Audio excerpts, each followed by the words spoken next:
Most bankers aren't ready to help you until after their third cup of coffee. But with Central National Bank's after-hours service, you don't have to wait for the bank lobby to open to get help. You can contact us from 6 to 8:30 in the morning or from 5 to 10 in the evening, and we'll connect you to a real, live, local person who can answer questions and fix problems 7 days a week. Bank different. Bank Central. Central National Bank. Member FDIC.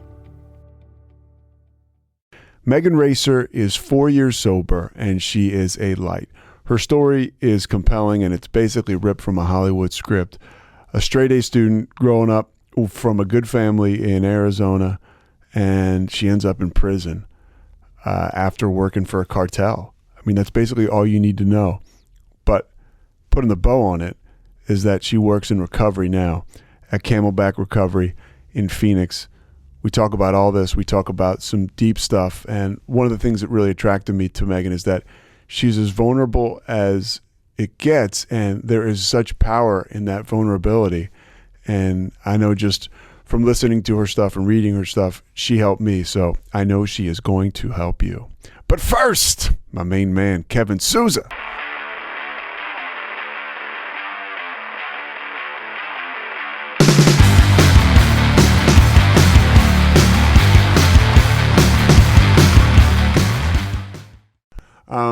All right. So first of all, thank you for joining me. Your story is unbelievable. And the one thing, as somebody in sobriety who works a 12-step deal, and I think like there's a lot of power and vulnerability. When I hear you tell your story, you see somebody like you that's really put together, and then I hear some of the things you share, and it reminds me of how broken we can be. And where we can get to ultimately with the hard work. And I had the gift of desperation. It sounds like we all have our own story, but your story really spoke to me. And I guess I just want to start at the beginning. You grew up, I guess, like in the desert in Arizona? Yeah. For like maybe older teenager. We moved out there like before my freshman year of high school started. So moved out to the desert. You know, my dad really likes riding motorcycles, and that's something I really got into because of my parents. Like, our thing was we hung out as a family, but outside the home, right? So we'd go to the sand dunes, and there was always partying, or we would go to the lake, and there was like, you know, we're on the boats, water skiing, wakeboarding, and then there's always like aspect of drinking that occurs after. So alcohol was never an issue. Even when I consumed it at a very young age, it was just kind of socially acceptable. Yeah, so, your family, it sounds like there was a lot of alcohol around you, and it wasn't a big deal. Yeah. No, it was never perceived as a big deal. Like, my parents, you know, my dad didn't really drink too much. My mom enjoyed drinking, but she's like a completely functional human being, right? She can have a glass of wine at the end of the night and go to her 9-to-5 job that she's had for like the last 40 years. And no interruptions in her life versus, you know, somebody like you or I pick up a drink and we're either dead or in jail or, well, rehab maybe. But if we're lucky. If we're lucky. Really? I mean, that's the truth, right? Yeah, no, that's the absolute truth. Like that is a blessing to be able to walk into a rehab, or even just walk into the rooms, right, and get it. Where some people, you know, like myself, where it's never going to be done until like until a higher power comes in and like takes me from where I'm at and puts me somewhere else. Kind of like the situation that happened this last time. Yeah, well, like I wasn't going to stop. And this last time, there was something that definitely stopped you. And you're 4 years sober now, right? Mm-hmm. Okay, so when you're a kid, you start to drink and you're getting straight A's, I guess. When do you notice your first turn into leveling up as far as mind-altering substances and alcohol is concerned? The level up, that happened around 18 years old. So I'd already graduated from high school. I was in community college at the time. I didn't really know what I wanted to do academically, but I knew I wanted to go to college. That was just like it was a cheaper way of getting what I needed versus going to university. But I met like the first love of my life, right? He was like 7 years older than I was. He was from upstate New York, had like a big attitude. Um, he's just a very well liked person, had a great personality, very manipulative though. I came to find out. So that's when the drug usage started. I had never tried drugs prior to that. I think I had smoked marijuana a couple of times and I hated it. And it was just not anything I wanted to do. I drank, I do remember times where I drank to the point of blacking out, but it never was a problem growing up because I was able to just like chop that up to a fun night and then you move on, you do what you got to do. And then that fun night will come again, maybe over the weekend. So like drug usage, was 18 was with cocaine and opiates. Yeah, I heard you tell the story. This guy you fall in love with, he comes home one night. You've been drinking and he's just like, hey, like, here's what I got. And you started to do it. And you talked about, for me, alcohol and especially cocaine, right? It was like, that was my first like spiritual experience where I was like, oh my gosh, like I feel like I am a whole person now. And I've heard you talk about that transition and it's a huge mind fuck, right? But whatever, and you talk about self-worth too.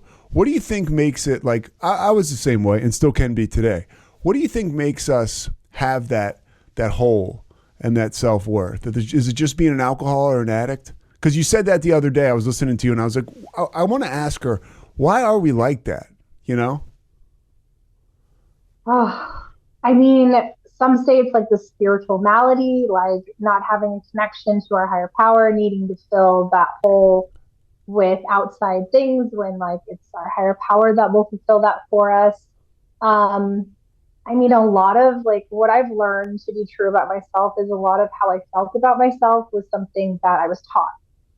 So I know mental health has a lot to do with that and the way my brain is like just functions normally, right? It was just this perfect storm. If a drug enters my body, then like it does just something completely abnormal that doesn't do for most.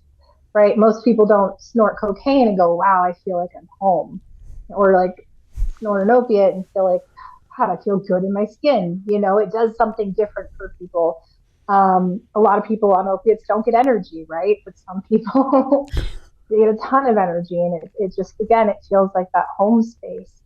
So coupled with that, and then like just being taught, not being taught how to find worth in self, right? I love my mother to death and, it's just this like cycle, right? She didn't love herself very much and it showed.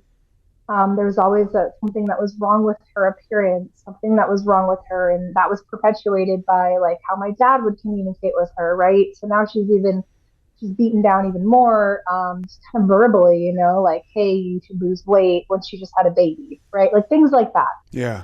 So then that gets passed down, right? Like all the traumas from my mom, her mom, and all of them, right? It gets passed down continuously. And then it gets to me and it's like, well, I've got a lot of my grandparents' genes, right? Like my grandfather, he was a massive alcoholic, and so it's just, it was the way it was gonna be and supposed to be, right? This was my path and my purpose, but that worthiness component, I just never learned how to love myself, and I didn't know what that looked like. And then I think like with my mental health, it really pushed me over the edge. And when I found drugs and alcohol, it was just like, oh, this is the thing that's going to shut my brain off. Like this is what's going to make my brain stop telling me these awful things because I don't know how to make it stop.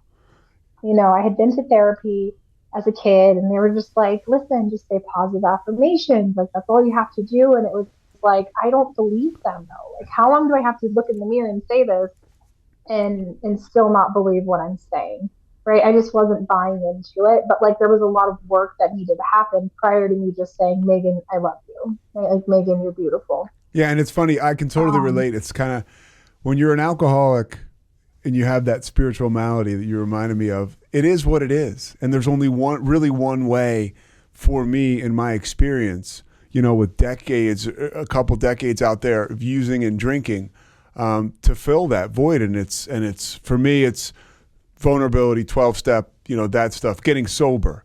And for you, but before you got sober, you do the cocaine and then the opiates kind of really round out the circle. Oh, yeah. And then what starts what starts to happen when that picks up? Ooh, so it was somewhat of a slow progression for me when it came to that.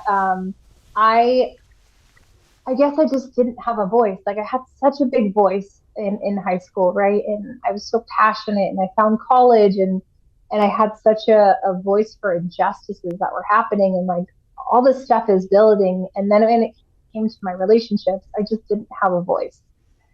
And once I dropped out of college my senior year, mind you, one class short of getting my bachelor's degree, it was like And you're going to Arizona State, right?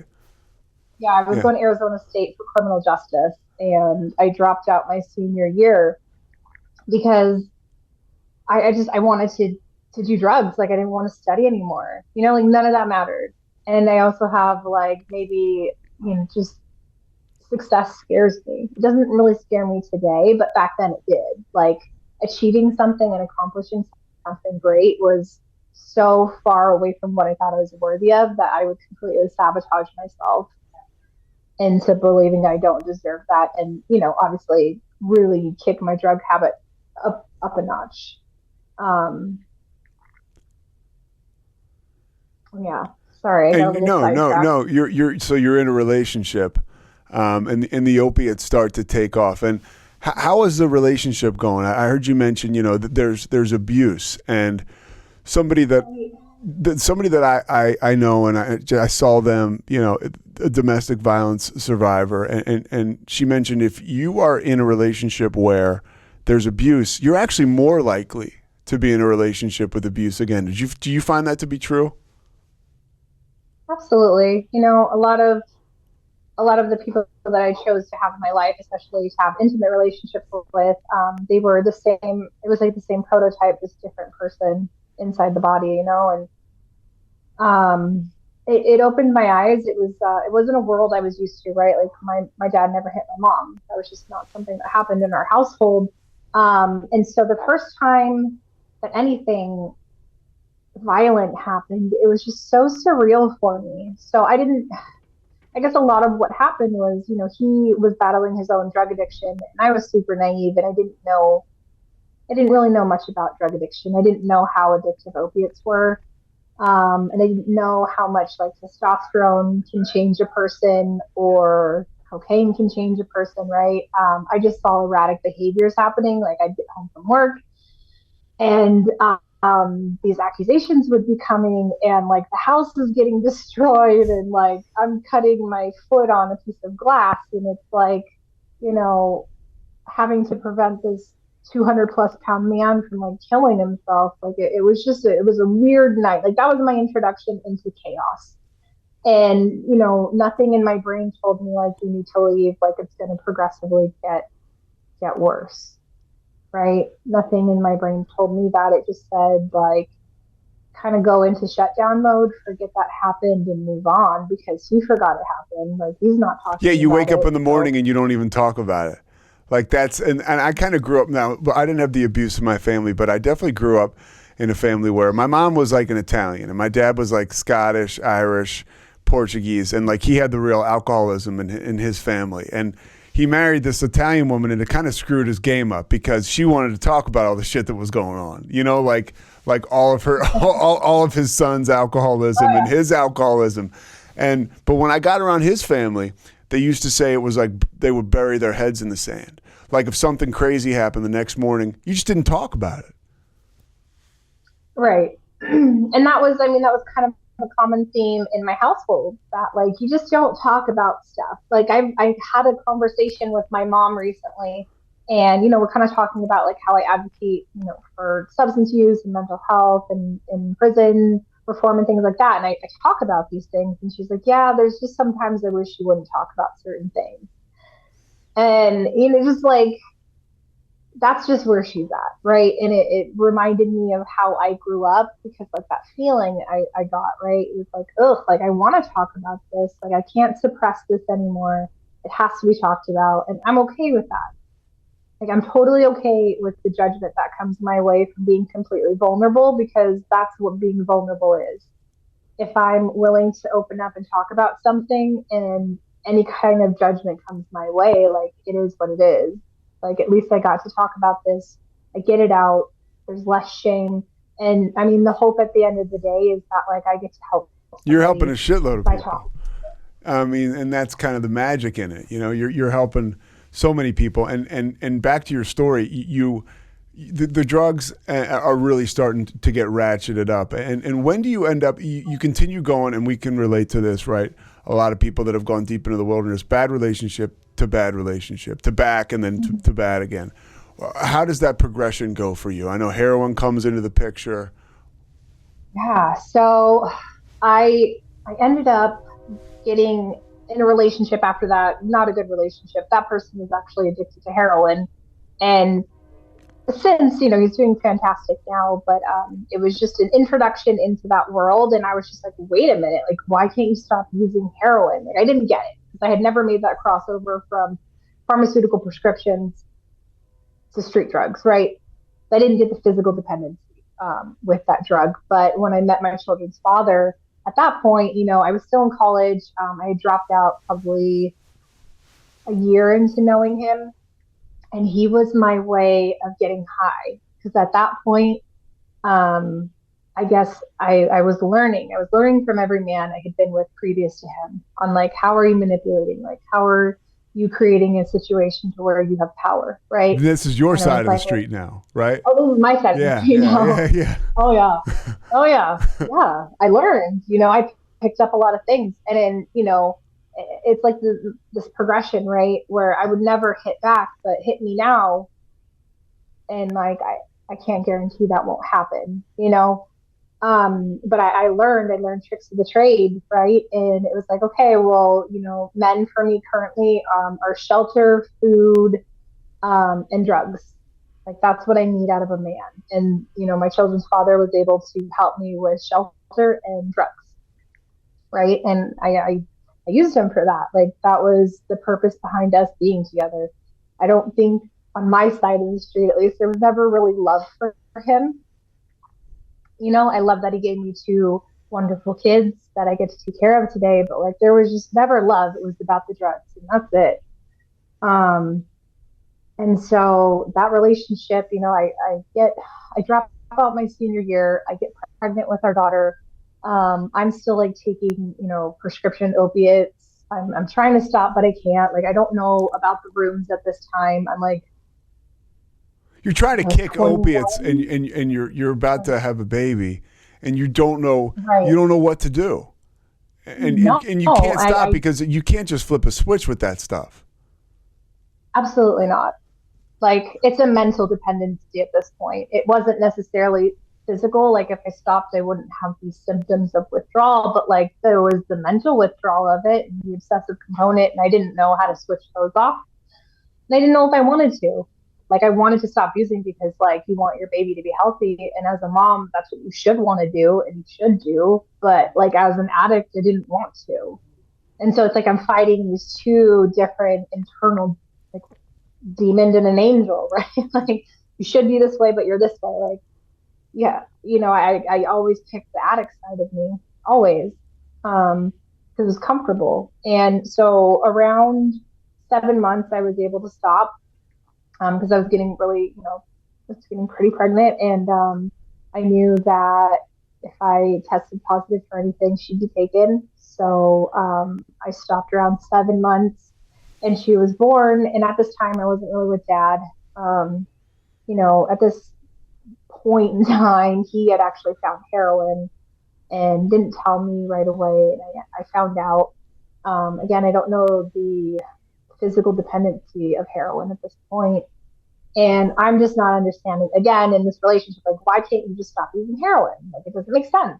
So I have our daughter, and it's about 2 months in. I'm living with my cousin in, like, a smaller town in Maricopa. And, I'm like, okay, let's have dad come back around, right? So he comes back around, and I find heroin again, right? I find it in his truck, and I bring it in the house. And like I said, I found it. Like I found your drugs again.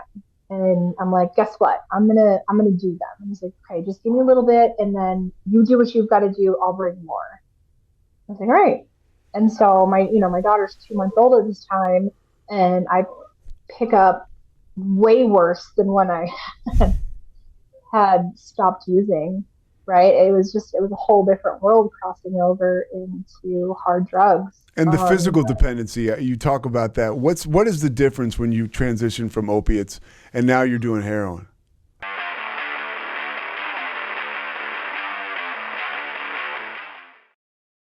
Hey there, homeowners.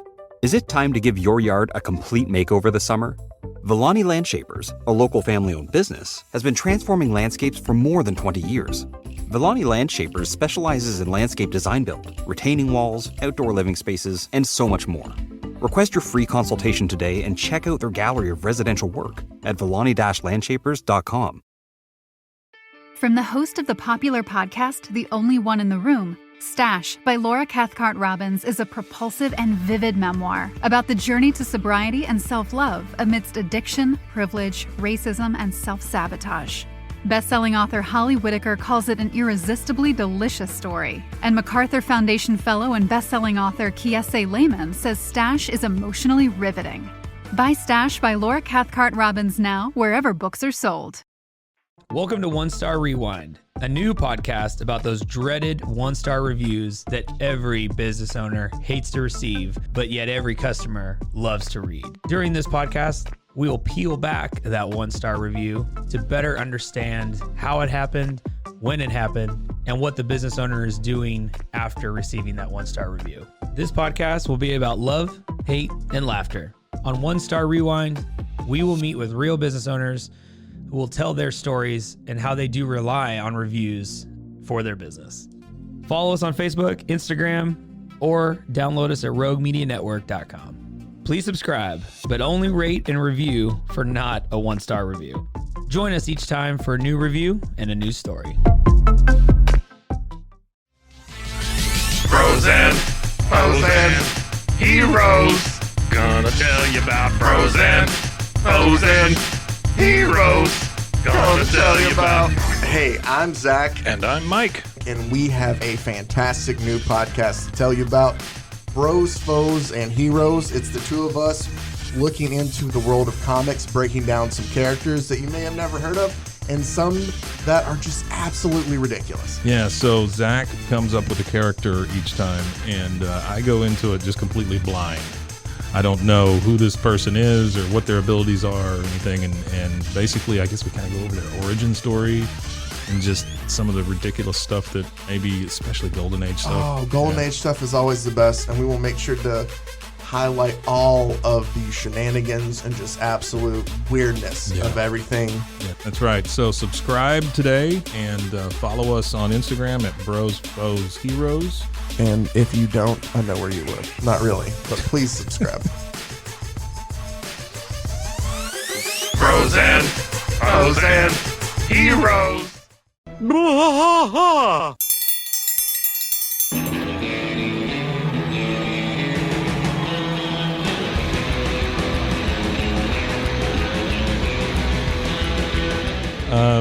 What are we doing here, Rusty? What are we going to do?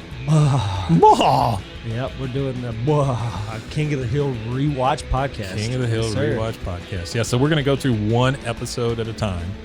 Come along for the ride with us. Come check it out. And give me a good like Dale Gribble quote to go out on.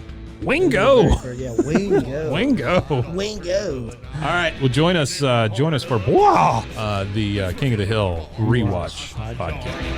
In the heart of Texas, that drinks his brew. 911, what's your emergency? Do you hear that? It's coming from the house. It's coming from inside the house? Do you mean? Could it be? The Poltergeist. New from Rogue Media. Two haunted hotties talking about haunted places. Every episode we dive deep into the darkest places and give you a bit of history. We're getting spooky in all the right places. You've gobbled your last ghoul. Follow along for the craziest and spookiest stories with Debbie's Dark Tourism. The Stanley Hotel, Winchester House, The Alamo, Hotel Monte Vista, and more spooky places. Find us at _Poltergals. POLTERGALS. Look over your shoulder. It's us, The Poltergals. Wherever you consume the podcast, you can find us there.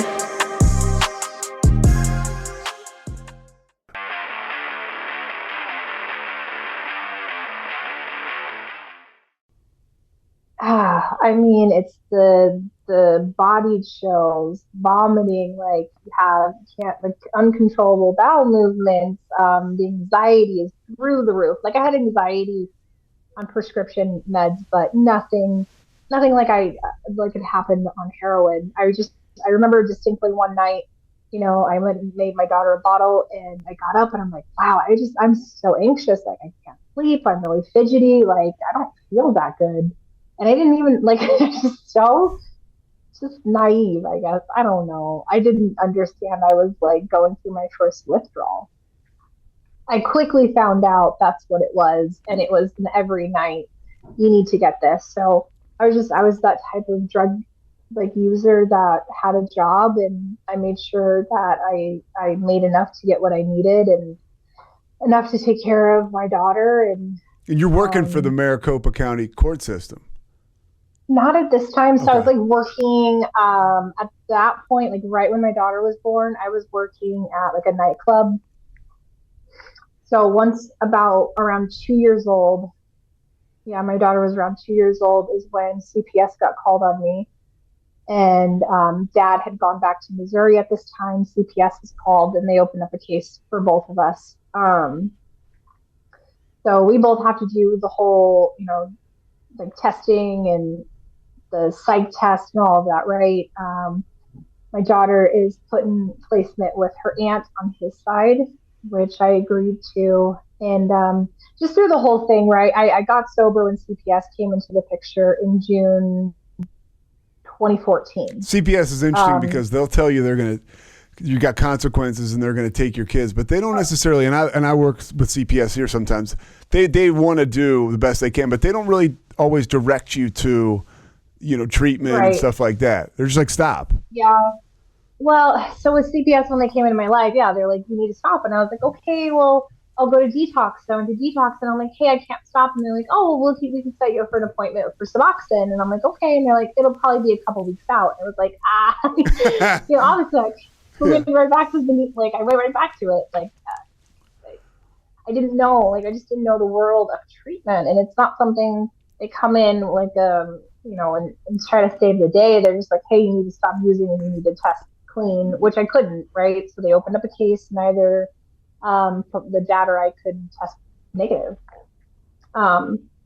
So while that's going on, Dad comes back into the picture. He's back in Arizona, and we're both testing for a facility out here through DCS, who does random tests for us. And we see each other, right? And it's this magical moment. Where you're getting drug tested. Right. We're both getting drug tested, and we hadn't spoken on the phone or seen each other for months and months and months at this point. I'm 6 months sober, and he had left a couple of months before that. So 8 or 9 months had been since we've seen each other. And he comes and let's get some dinner, and okay. So we meet up for dinner, and sparks start to fly. We're both in the right state of mind. And then we get pregnant with our son. And a one night, yeah. Uh-huh. Oh yeah. So I found out, I know within 2 weeks that I'm pregnant. Absolutely know I'm pregnant. And I remember telling him, okay, I'm going to get a test. And, he finds out, we both find out I'm pregnant. And, he wasn't very happy. He wasn't excited about it. I mean, I wasn't in a good position, right? I'm living in a halfway house at the time. I'm pregnant for the second time. I don't even have rights to my daughter. What the heck is wrong with me? And I'm pregnant with a man who I know I don't love, and I know I don't want to be with, right? And so he, towards a couple of months in, he's just I don't want anything to do with him. I don't want our son. And it just didn't make sense to me. You know, he wanted our daughter, but he didn't want our son.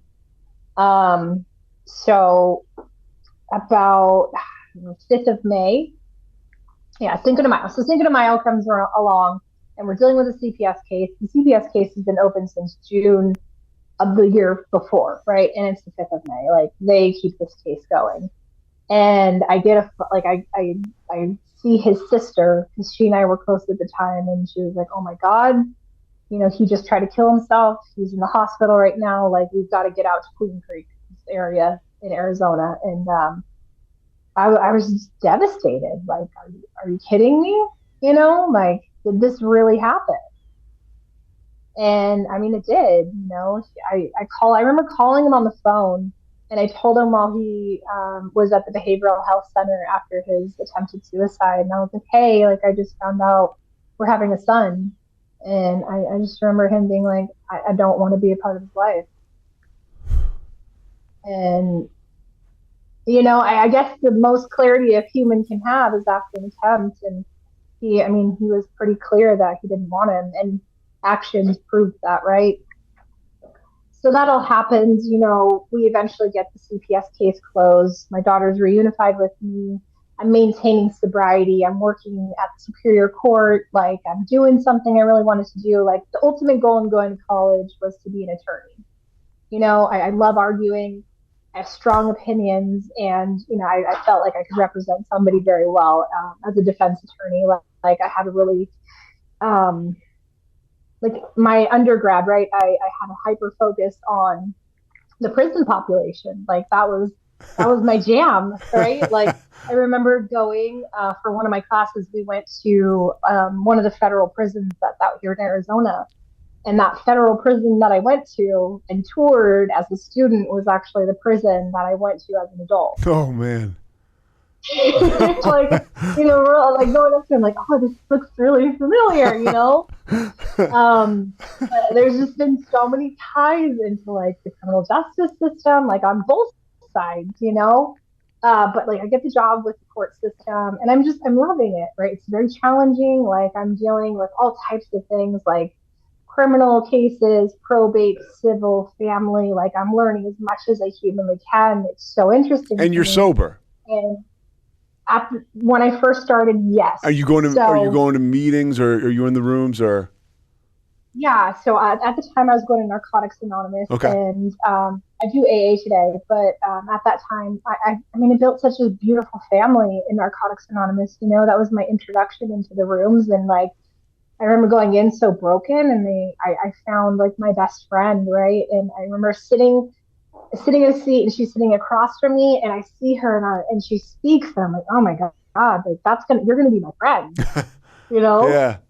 And then in the back is our other really good friend, and I hear him laughing, right? I'm like, I'm gonna punch this guy. Like, who is this guy, right?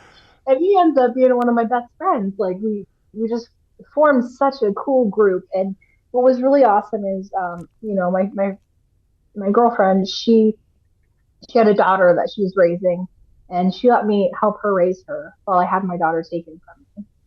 You know, and that helped me out tremendously. Like, it filled a part of my heart I needed to fill, because I still have that maternal instinct. You know, I'm a mom at a distance, but it really helped me get through that transition of not having my daughter with me. But during, you know, so I'm working at the court system, I'm going to meetings, right?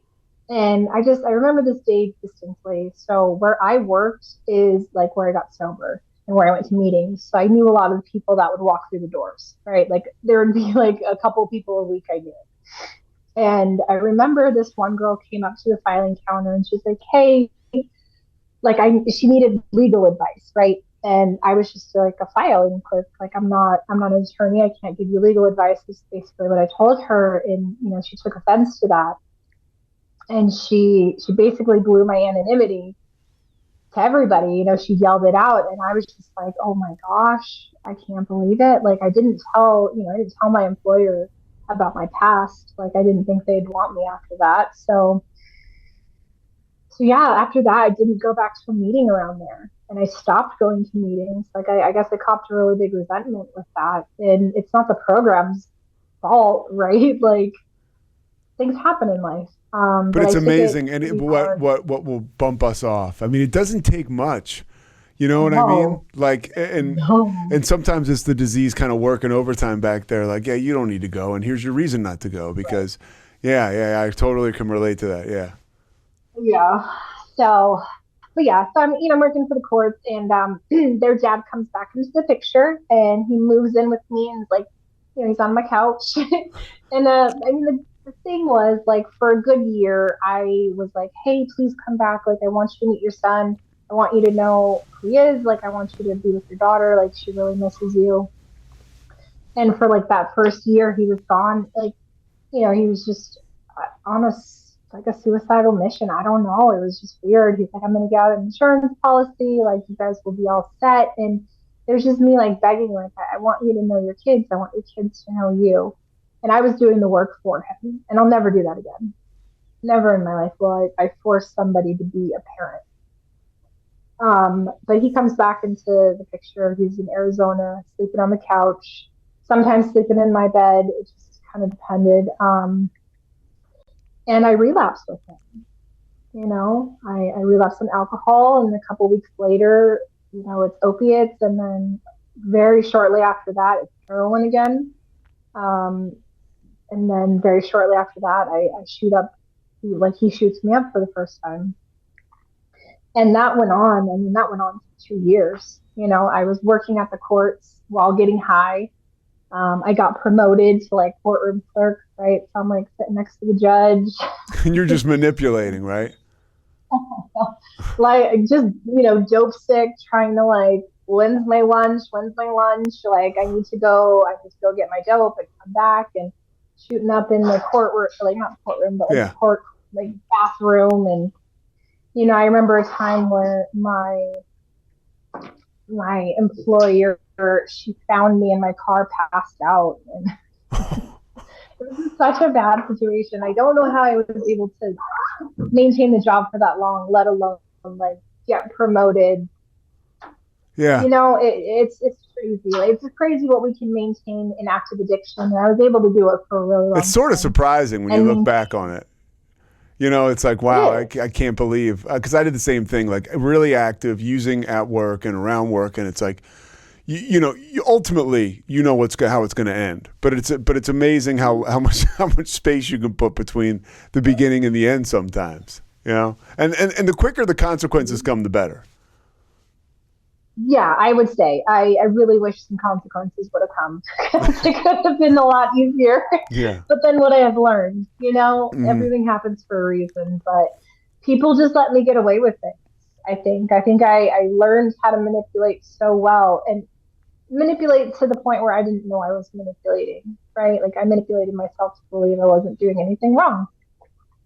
I couldn't maintain that lifestyle anymore. I quit my job, cashed my 401k out, and once that was depleted, I remember I was receiving messages from somebody who worked in Mexico, right? We didn't really discuss what was going to happen or what went on there.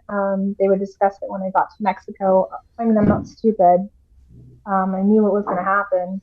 And I'm a single mom whose kids go with her everywhere. So my kids went with me, and so we're in Mexico, and they tell me what they want me to do and transport for them. And so like we do some practice runs while I'm down there. And so this is like, these are like cartel people basically. Yeah. And they're like, hey, we need you just to go across the border, go get some food or whatever, come back. Let's see how this goes. Right. And so the last time I did that for them, and nothing is in the truck, right? The last time I did that for them, they sent me over to secondary, which is like you have your first checkpoint, and then if they think anything suspicious, they'll send you over to the second one where they can take the dog around, do further investigation, x-rays. So I let them know, like, hey, this isn't going to be a good idea right now, not with this vehicle. Like, let me go back and get my car, and then we'll make a run across the border. they already flagged me, right? And I let them know this. And they're like, okay, well, don't worry. Like, we'll have you do something else, right? We'll have you run to Cali. You can get some money there and then transport it back over the border for us, which is still super illegal. But and the whole time you're rolling head, around, and I'm guessing from what you said earlier, the whole time you're rolling around, your kids are with you in the truck and they're wherever you go. And you're using it this time too, I'm guessing. Okay. Yeah. And they're like supplying me with what I need. And like looking back at everything, I mean, they're smart not to tell me they put drugs in my truck, right? I'm an addicted dope fiend. So. I mean, being a fiend myself, it's just nuts. Like I'm hearing this story and I'm like, okay, well, you know, I'm getting my drugs. There's a decent chance I'll score, like money wise at the end. It's like you can make sense of it very easily, you know, right. In that addict brain. Yeah. Yeah. And it's like, it's challenging sometimes because like we have to come to a point where we process things not in an addict mindset and in a healing mindset. And it throws me for a loop sometimes. Like I did a podcast recently and, you know, the person interviewing me, like we were talking about this and whatever I said, it really triggered me. Right. And I get home that day and, I know I got in my car and I know I drove home and I know I talked to people in between that. I didn't realize that happened until Saturday, you know, and this happened Friday. Yeah, like that unmanaged trauma, and trauma looks however it looks to a person, and going through a situation where in my head, I'm literally just crossing the border to go to America, to drive to California. And I get stopped at the border with my kids and there's, you know, 89 pounds of meth in my truck. Like my brain just can't process and break that down yet, you know? And then I don't necessarily know if there was a ton of trauma for my kids. Possibly we haven't really gotten them into therapy that's going to pinpoint that for them yet. They're still pretty young. But I know there was a ton for me. And I know there's a lot of guilt that's attached to what I did because, you know, the place I'm at today and the love I have for my kids and the love I had for my kids then and you know, the desire to want to get money to support them.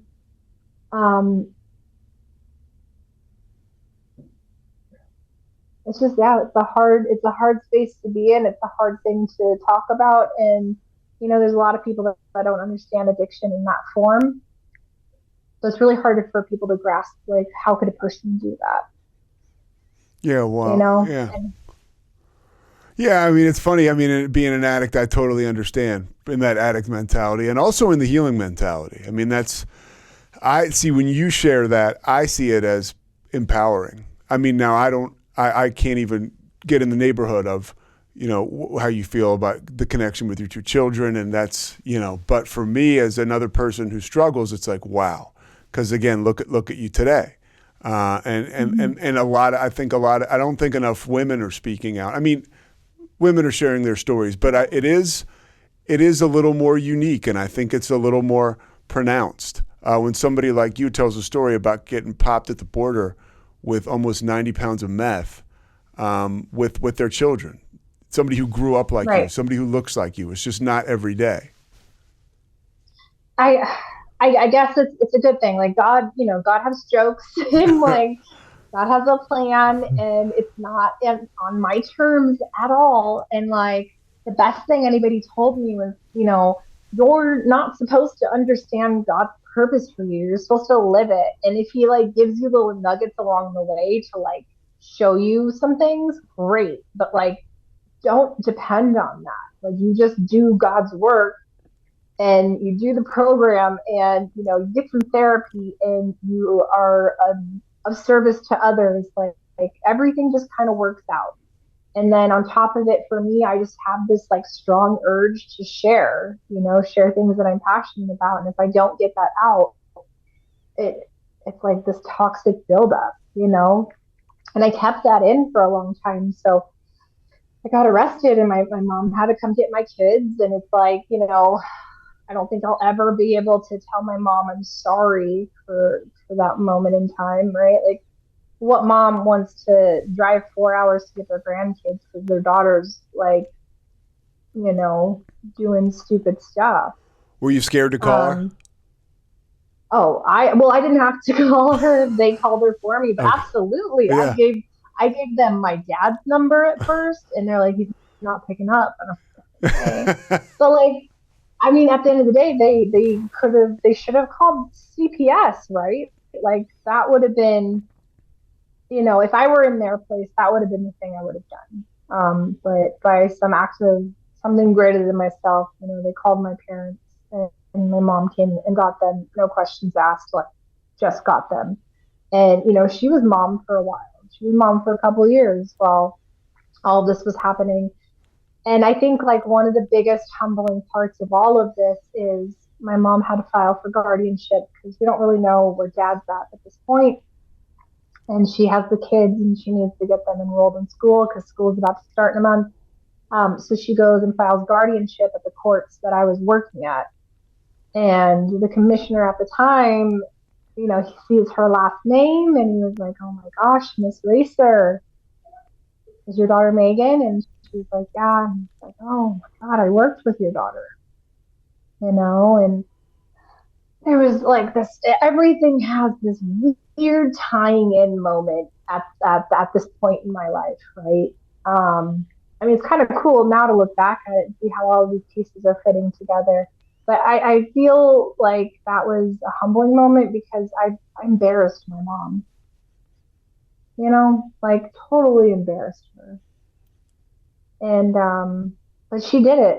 She willingly took my kids in and treated them like if they were her own while I wasn't there. So yeah, I mean, my sobriety, like my daily sobriety, is just a living amends to her for all the sacrifices she made to be a mom to my kids and support them and like support me through this journey too.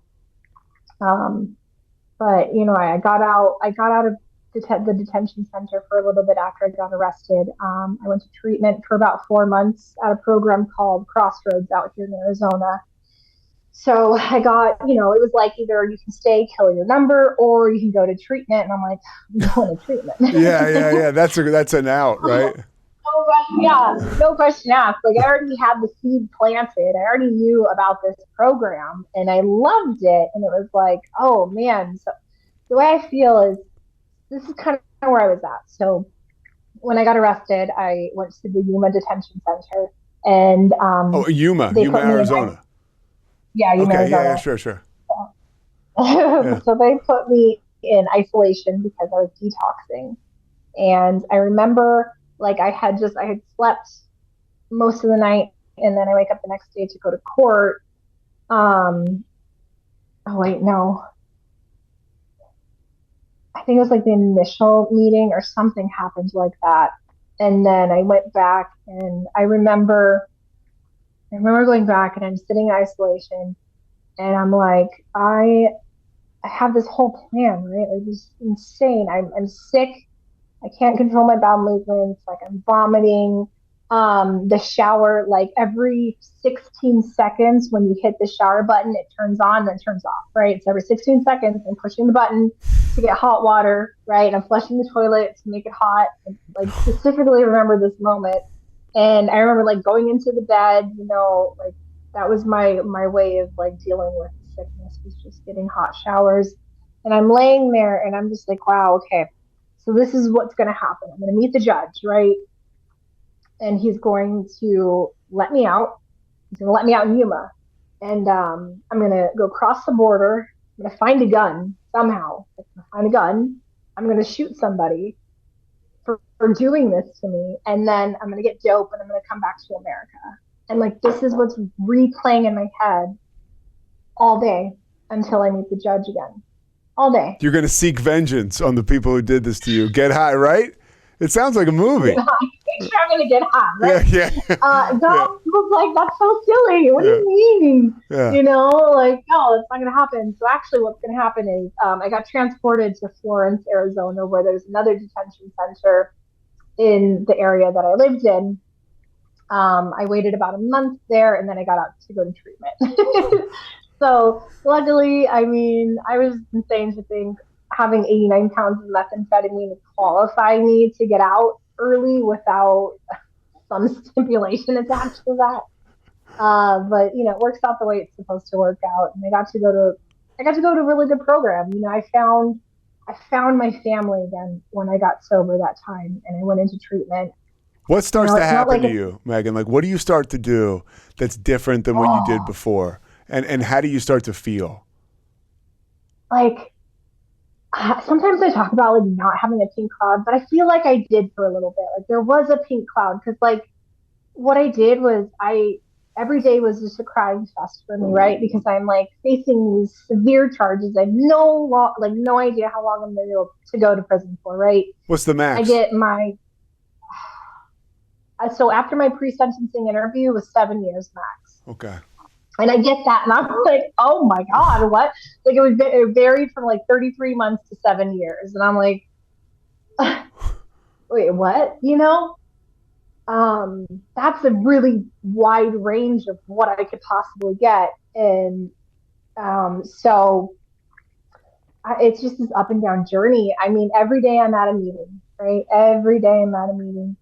I remember I met with my attorney at the federal office, right? The federal court office. And, you know, she's like, Megan, listen, you're going to prison. Like, nobody can do what you did and not go.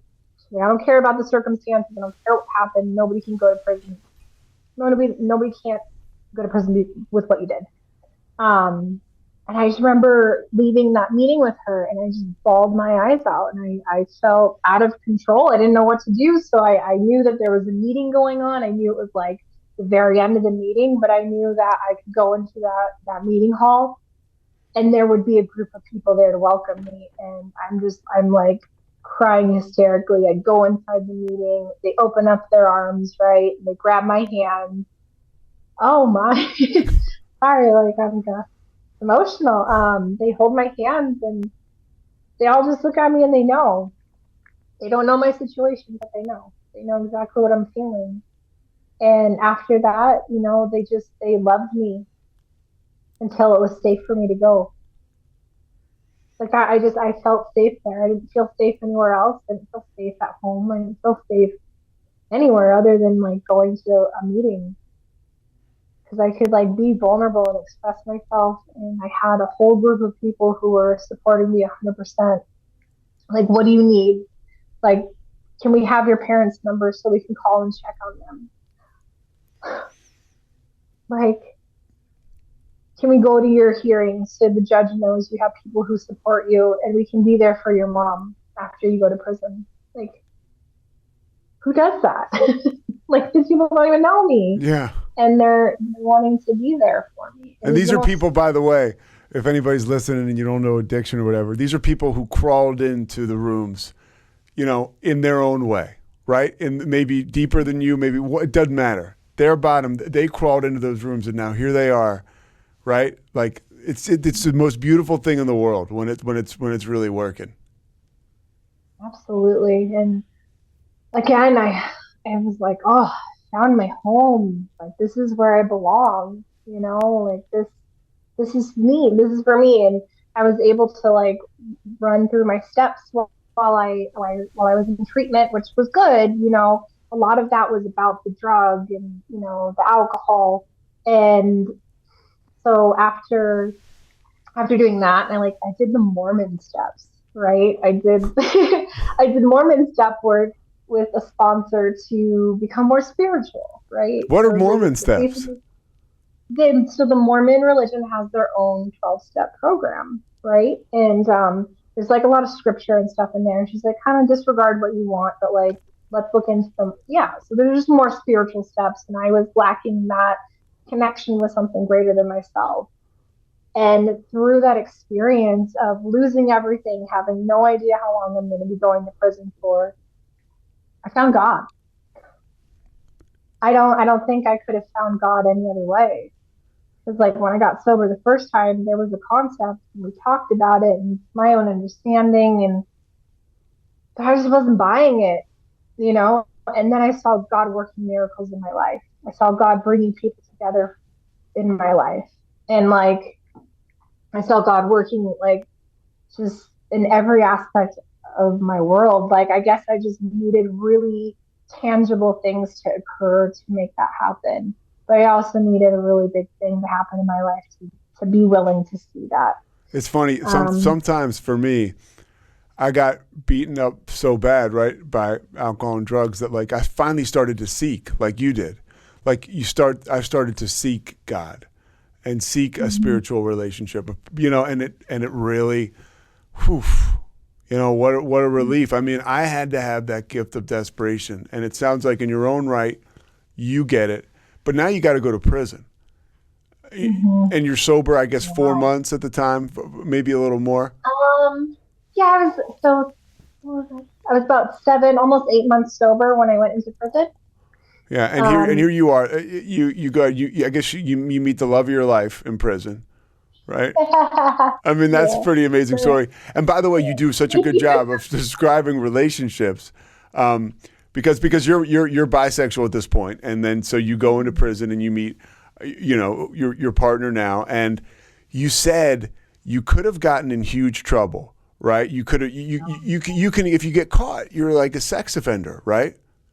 But you said, and I've been through this in early sobriety and sobriety now. It's all early, really. I mean, it's every day, where that's the fix. And you said she was my fix, and I still. So you're still, look at that, So you're still working through that, right? Like at the time when you're like those isms, that mentality of like I've got to get my fix.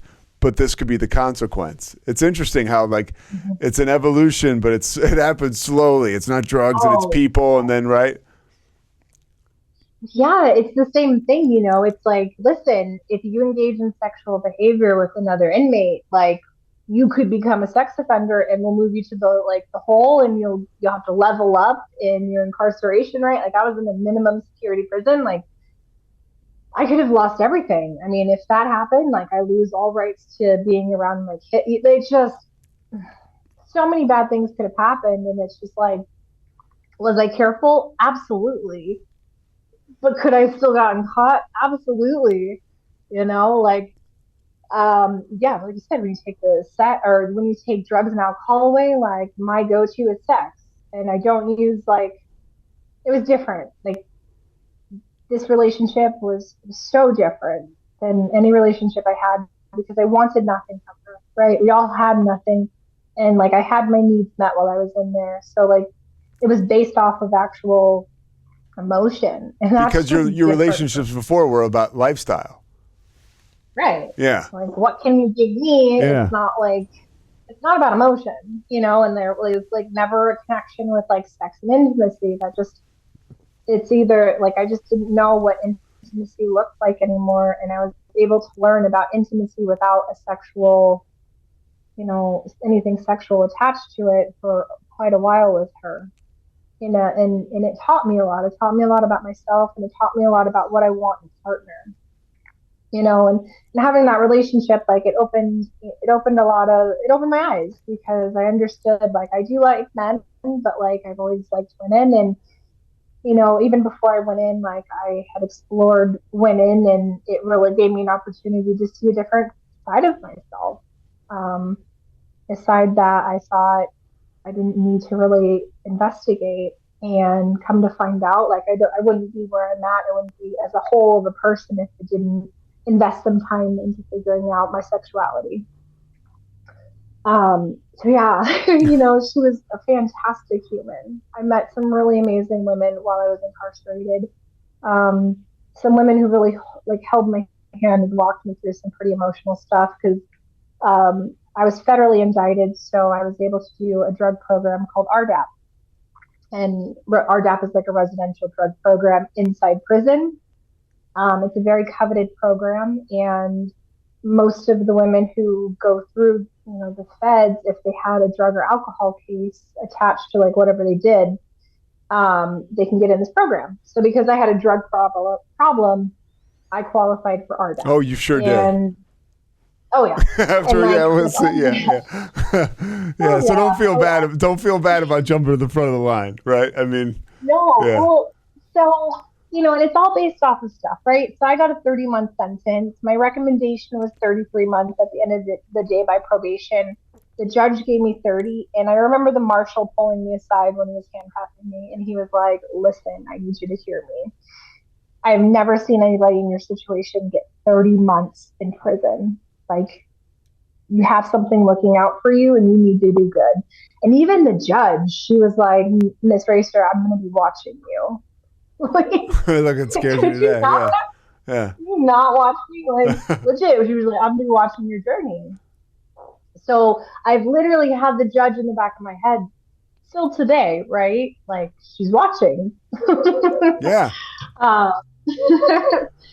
So with RDAP, you can get 6 months up to a year off of your sentence, right? On top of like the good times and stuff. So getting into the drug program is super coveted, but it's also really challenging. Like, you have to follow and adhere to all prison rules that are, policy procedure rules, as well as the RDAP rules.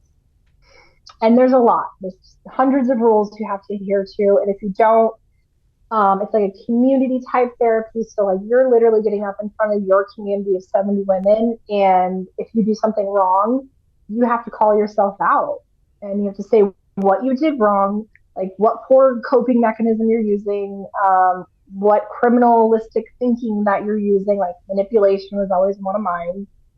And then the whole community comes up and they tell you like why that behavior is bad, and how it relates to them and what you could do better. So it's like this constant year of my life of getting and giving feedback, like constructive feedback in an assertive way. Like, we learn so much of how to communicate with other people. I learned a lot about myself while I was incarcerated through that program. That sounds like an amazing program, by the way. You don't hear people that go to prison have many stories like that. No. And the really cool part about the job that I do today, because I work in behavioral health and mental health, I actually got to meet one of the founders of that program. And I'm like, let me follow that. Like, gushing about this program.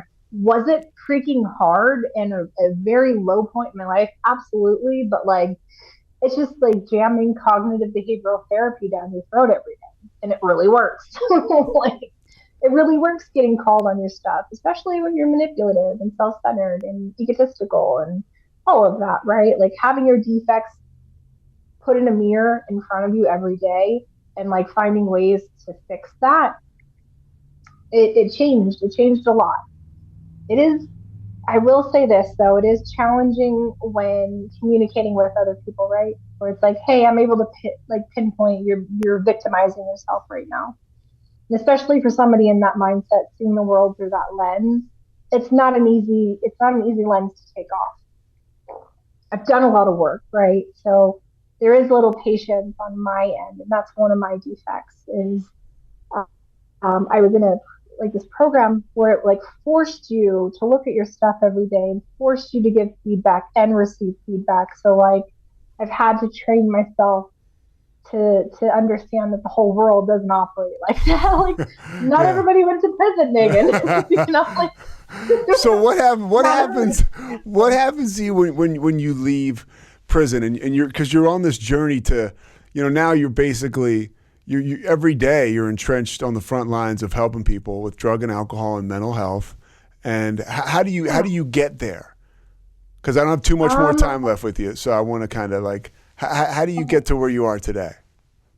Okay, so when I got out of prison, COVID had just hit and I wasn't able to work. But once the COVID restrictions were lifted at the halfway house I was at, I just figured out like who works in the treatment industry, right? And I reached out to them, and it just happened to be a person that like, I started a relationship with after prison. Like, the person that I was in prison with, we broke up. But so she gets me a job, right? Like, somebody said yes. knowing my background, and I work with this person that said yes to this day for the company I work for, right? And I'll never give him credit for it. I don't need to feed his ego anymore. But he said yes, right? And he had to they had to do check-ins with my probation officer. Like I'm on free trial, or not free trial. Like I'm home confinement. Like I'm still technically an inmate at the point that I go to work for this treatment center.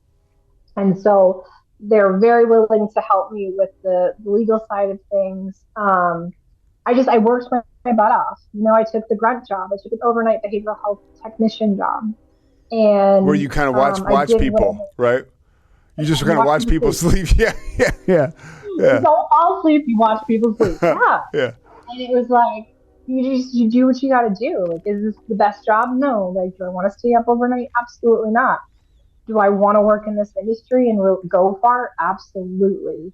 So I put the time in. I put the work in. Like, I asked questions. I took the philosophy of the big book and I applied it to everything I do. Like, take the suggestions, pay attention to what's working, find somebody who has what you want and figure out how they got it. And that's what I did. And I progressively, went from BHT to case manager to admissions, business development, where I'm like building relationships with other treatment centers, to the position, I have today where I'm working business development for Camelback Recovery. And I hear a lot from people, that was in a 2-year period of like literally tripling my income and like doing what I do. And how did you even manage that? Right. And it was like, well, I figured out that business development was a job. I wanted that job and I made it happen. Like that's, you figure it out, you ask questions, you do what other people are doing, you find your own spin on things. And like, I love networking with people. I love connecting people, right? I'm pretty much an introvert at heart, but if I can connect somebody to treatment, like that brings me so much joy. Like that is better than getting high. Like connecting to humans who can like have a lifelong relationship or, however long it lasts. But like being a piece of that puzzle, it's like, oh, like that stuff gets me today. Like creating relationships with other people is so amazing. And, the job I'm doing today, it's just so cool. Cause like the people I work with at Camelback Recovery are the people I started working with in this industry. And we've all like became really cool pieces to this puzzle. Like we're at the top of what we do, in each different area that we're at. And I've been mentored by a lot of these guys and they saw potential in me. They saw the slightest bit of potential. And without that, it would have been much harder. But like, again, just God putting people in my life that need to be in my life. And I feel safe. I feel like a family where I work. I love these people so much. And like, I'm so proud of the work that they've done over this short period of time. And like helping me grow over this short period of time.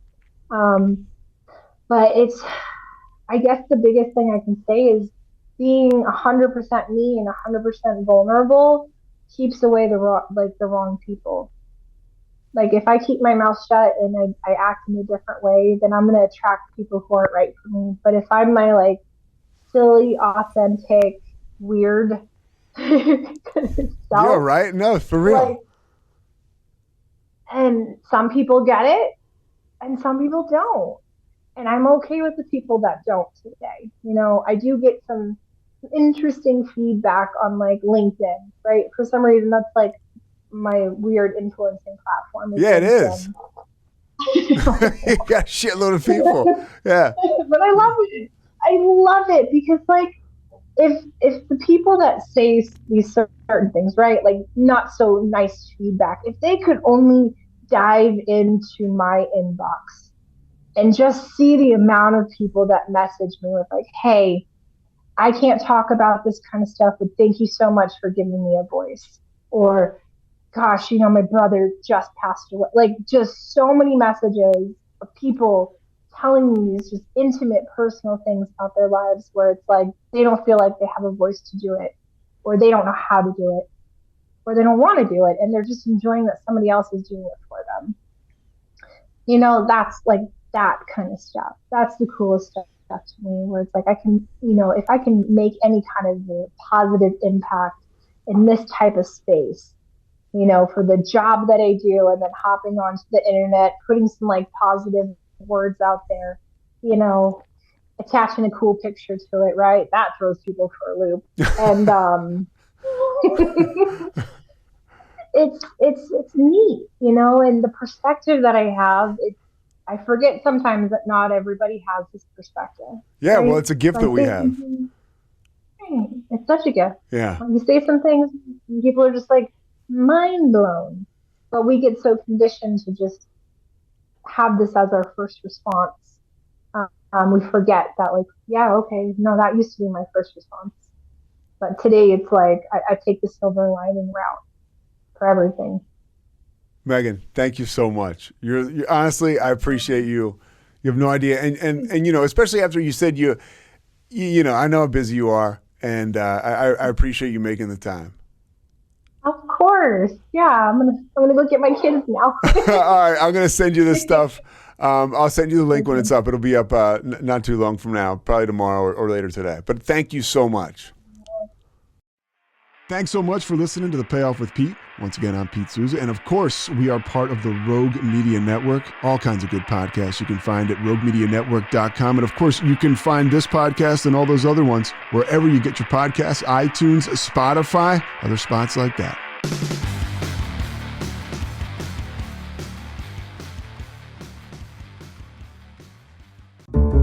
This has been a Rogue Media Network production.